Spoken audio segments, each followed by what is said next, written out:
একজন দরবেশ একটি তাল গাছের পাশ দিয়ে হেঁটে যাচ্ছিল, আর সেই তাল গাছের উপরেই বসে একটা কাক কান্না করছিল। এমন সময় কাকের চোখের পানি এসে সেই দরবেশের গালের উপরে পড়ল। তখন সেই দরবেশ কাকটিকে জিজ্ঞেস করলো, কি ব্যাপার, তুমি কান্না করছো কেন?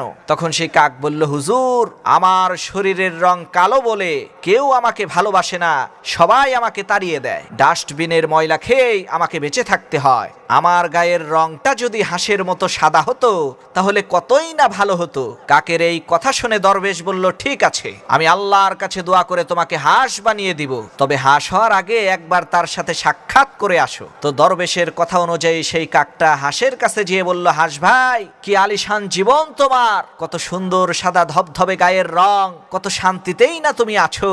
হাঁস বলল, ধুর বেটা, এই ধরনের বাজে কথা তোকে কে বলেছে? কাক বলল, কেন, তোমার আবার কিসের দুঃখ?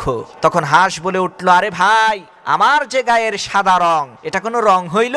এটা তো মৃত ব্যক্তির কাফনের রং। সুন্দর রং তো টিয়া পাখির। আহা, কি সুন্দর তার ঠোঁট, কি তার গায়ের রং। জীবনে যদি সুযোগ পাইতাম তাহলে টিয়া পাখি হয়েই জন্ম নিতাম। হাঁসের মুখে টিয়া পাখির প্রশংসা শুনে কাক চলে গেল টিয়া পাখির কাছে, গিয়ে বলতে লাগলো, ভাই টিয়া, কি জবরদস্ত আলিশান জীবন তোমার, কত সুন্দর ঠোঁট, কত সুন্দর গায়ের রং, কতই না সুখে আছো তুমি। টিয়া পাখি বলল, ঘন্টা, এই সব বাজে কথা কে বলেছে তোকে? কাক বলল, কেন, তোমারও কি কোনো দুঃখ আছে নাকি? তখন টিয়া বলল, আরে ভাই, বলিস কি, আমার দুঃখ নাই মানে?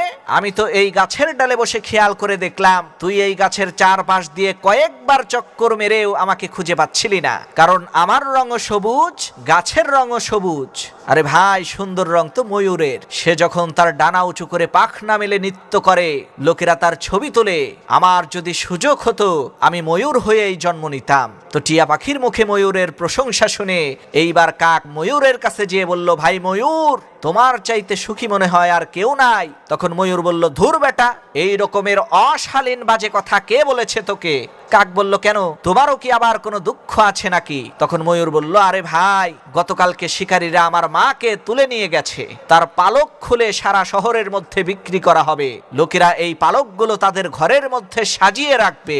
আমার নিজের লাইফেরও 1 মিনিটের কোনো ভরসা নাই, সবচাইতে শান্তির জীবন তো তোর। ময়ূরের এই কথা শুনে কাক বলল, সর্বনাশ, আমার জীবনে আবার শান্তি আসলো কিভাবে? তখন ময়ূর বলল, আরে বেটা, তুই মাটন বিরিয়ানি, চিকেন বিরিয়ানি শুনেছিস, কখনো কি কাউয়া বিরিয়ানি শুনেছিস? কাক বলল, না রে ভাই, তা তো শুনি নাই। তখন ময়ূর বলল, আরে ভাই, তোর জীবনের তো কোনো ঝুঁকিই নাই, আর এদিকে আমার তো 1 মিনিটেরও কোনো ভরসা নাই, তাহলে বল, তোর চাইতে সুখী আর কে আছে? এজন্য প্রিয় ভাইয়েরা আমার, আপনি যেখানে আছেন, যেই অবস্থায় আছেন, ভালোই আছেন।